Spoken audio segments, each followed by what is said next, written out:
우리는 하나님을 믿음으로 구원을 얻었습니다. 믿음으로 구원을 얻는다. 믿음으로 의로움을 받는다는 것을 이신칭의라고 합니다. 이신칭의는 예수 십자가의 대속을 믿는 즉시 단회적으로 나타나는 법정적인 선언입니다. 믿음을 고백하고 의로움을 받는 순간 그 사람의 영혼은 구원을 받는 것입니다. 그래서 예수님께서 나를 믿는 자는 죽어도 살겠고 무릇 살아서 나를 믿는 자는 영원히 죽지 않는다고 말씀하신 것입니다. 그런데 오늘 많은 성도들이 믿음으로 의롭다 칭함을 받는 이신칭의를 너무나 쉽게 생각하는 경향이 있습니다.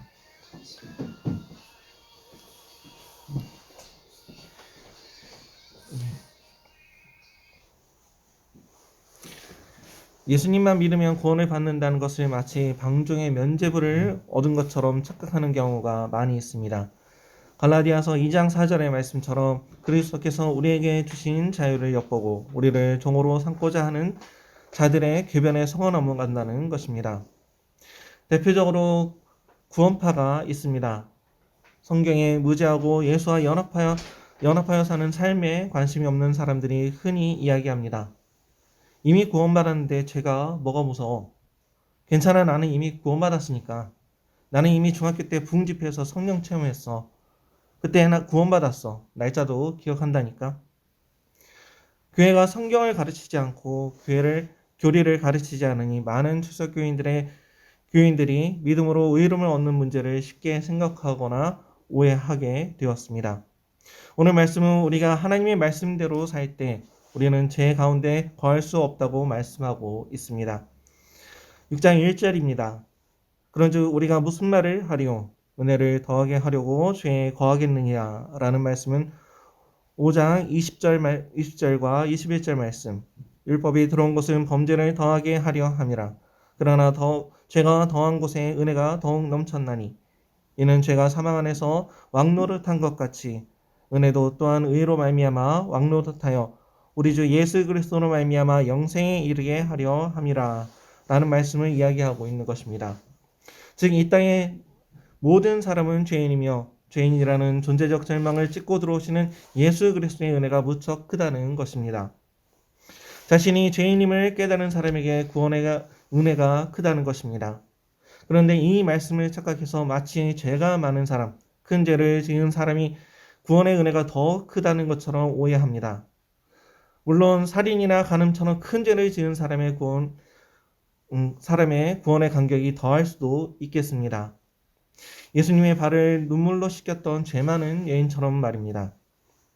하지만 거룩하고 의롭게 살았다고 자부하던 사람도 거룩하신 하나님의 성령의 조명을 받으면 자신이 얼마나 큰 죄인인지를 깨닫게 됩니다. 그래서 율법의 의로는 흠잡을 것 없이 살던 사도 바울이 자신을 죄인 중에 괴수, 만삭이 되지 못해서 난 자, 이렇게 표현했던 것입니다. 성령의 조명을 받으면 모든 사람은 자신이 얼마나 큰 죄인인지를 깨닫게 됩니다. 지난주에 설교한 것처럼 구원받은 성도는 성화의 과정을 거치면서 오라 나는 공고한 자로다. 이 사망의 몸에서 누가 나를 건져내랴 탄식하게 되는 것입니다. 육신의 장막을 벗어나는 영화에 이르기까지 우리는 믿음의 선한 싸움을 싸워야 합니다. 이미 예수님의 대속의 십자가를 믿는 그 순간 구원받은 우리가 아직 이 땅에 살면서 죄로 오염된 육신을 입고 사는 동안에 거치는 과정이 바로 성화입니다. 성화는 예수와 연합한 성도, 구원받은 성도가 살아가는 방식입니다. 예수가 신랑되는 삶이 바로 성화입니다. 우리의 성도의 남편이 예수님이십니다. 우리 성도의 몸이 성령 하나님이 거하시는 집이요 교회입니다. 우리의 이 몸뚱아리가 음란의 도구가 아니라 하나님의 집, 교회가 되고 우리 신랑이 문제 많은 나 자신의 배우자가 아니라 예수님이시라는 것입니다. 그렇게 사는 삶, 그 삶이 성도의 삶입니다. 그래서 진짜 예수 믿는 사람은 막 살면 안 됩니다. 또 막 살 수 없습니다. 율법의 돌판이 아니라 육의 신비의 말씀을 새기고 살고 있기 때문입니다. 하나님의 말씀을 우리 마음의 신비에 새기고 사는 성도가 예수와 연합해서 예수님을 신랑으로 맞아서 사는 성도가 어떻게 막 살아가겠습니까? 예수님을 믿는 사람의 삶은 예수님 안에서 달라져야 합니다. 즉, 죄에서 떠난 삶을 살아야 하는 것입니다. 더 이상 죄의 노예가 아니니까 그것이 가능합니다. 우리의 반쪽이 예수님이시니까 그것이 가능합니다. 내 몸의 주인이 성령 하나님이시니까 그것이 가능합니다. 그것이 무엇입니까? 바로 성화의 삶입니다. 넘어지면 다시 일어나는 삶입니다. 죄를 지어도 아주 엎드러지지 않는 삶입니다. 막 사는 방종과는 차원이 다릅니다. 죄를 짓고 실수해도 날마다 죽노라는 사도 바울의 고백처럼 예수와 연합해서 십자가에서 죽으심으로 그 죄를 씻고 예수와 연합해서 죽음에서 살아나 성도로 살아가는 것이 바로 성화의 삶입니다. 구원은 죄에 대한 면죄부가 아니라 죄와 피 흘리기까지 싸우는 삶이 바로 성도의 삶이라는 것입니다. 보면 로마서 6장 4절입니다. 그러므로 우리가 그의 죽으심과 합하여 세례를 받음으로 그와 함께 장사되었나니 이는 아버지의 영광으로 말미암아 그리스도를 죽은 자 가운데서 살리심과 같이 우리로 또한 새 생명 가운데서 행하게 하려 함이라. 4절은 우리가 예수 그리스도의 죽음에 합하여 우리의 옛자가 죽었다고 말하고 있습니다. 이것은 아버지 하나님의 영광으로 예수 그리스도가 죽은 자 가운데서 부활한 것과 같이 우리가 새 생명 가운데서 행하게 하는 것입니다. 우리가 예수와 연합한 삶, 예수와 결혼한 삶을 살게 된다는 것입니다.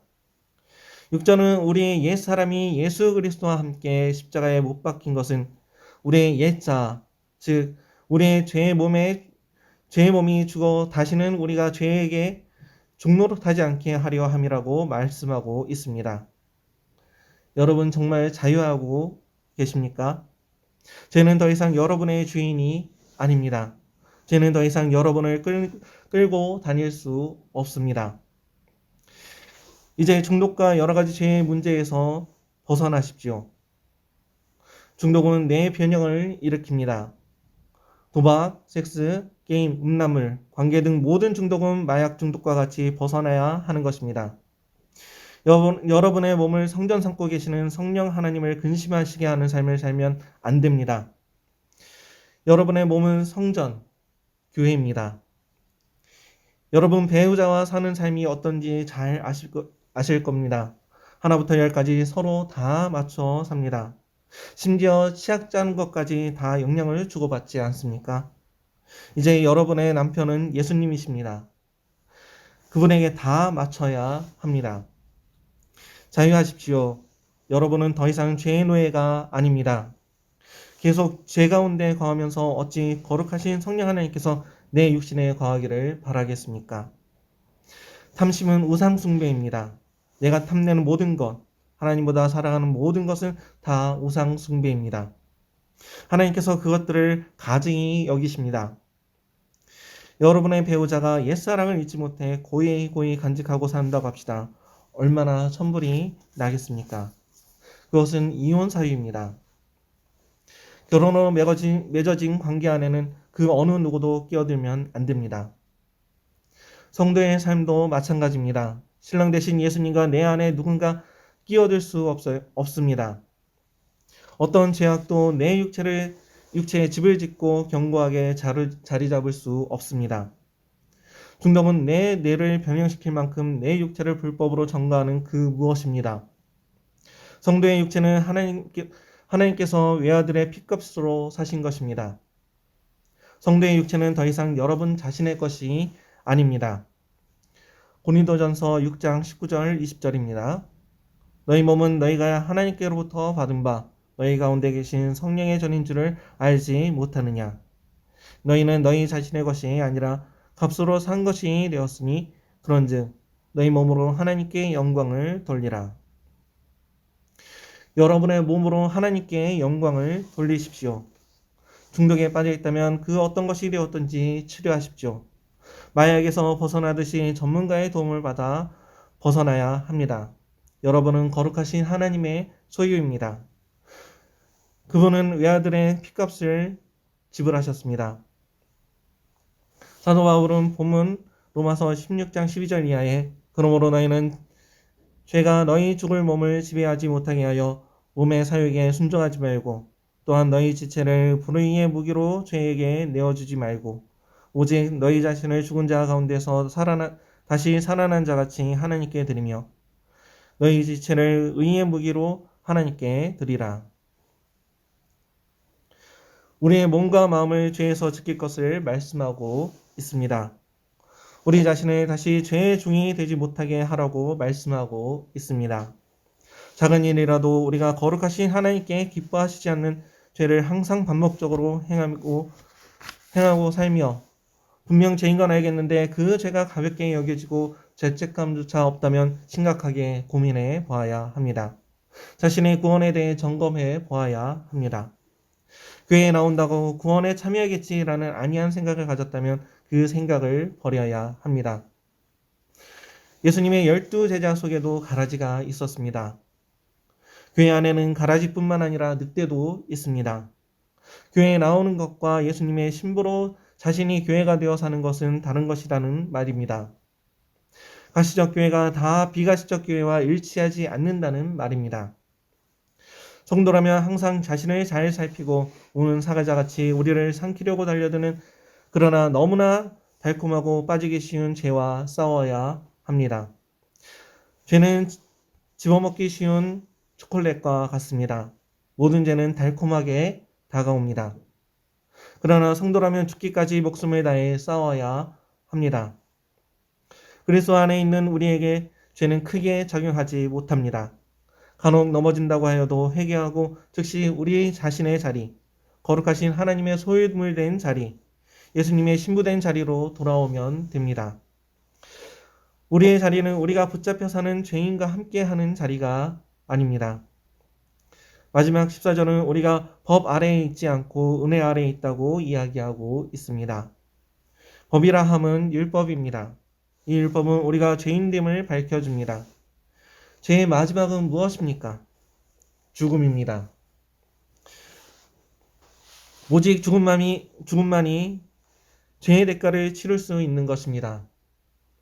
하나님께서 우리를 사랑하셔서 외아들 예수 그리스도를 우리를 위한 화목제물로 삼으셨습니다. 그렇기 때문에 우리가 예수 그리스도와 연합하여 죄악 가운데 있는 옛 자는 죽고 부활하신 예수 그리스도와 함께 사는 것입니다. 여러분은 죄로부터 자유합니다. 대신 예수님의 신부인 것을 잊지 마시기 바랍니다. 예수님의 신부만이 참된 자유를 얻고 영원한 하나님 나라를 맛보며 살 것입니다. 우리 뉴욕 서울장로교의 모든 성도님들은 오직 신랑 되신 예수 그리스도만 바라보며 나아가시길 바랍니다. 어떤 때라도 오직 예수 그리스도만 바라보시기 바랍니다. 죄악에 넘어질 때는 더더욱 예수 그리스도의 십자가를 바라보시기 바랍니다. 예수님만 바라보며 나아갈 때 죄악이 우리를 괴롭게 하지 못할 것입니다. 마치 십자가 우편의 강도처럼 어떤 절망 속에서도 예수님이 나를 구원해 주신다는 믿음을 잃지 않으시기 기도합니다. 그러면 여러분은 예수님과 함께 낙원에 있을 것입니다. 한국은 예배가 금지되었습니다. 많은 교회들이 폐쇄되었습니다.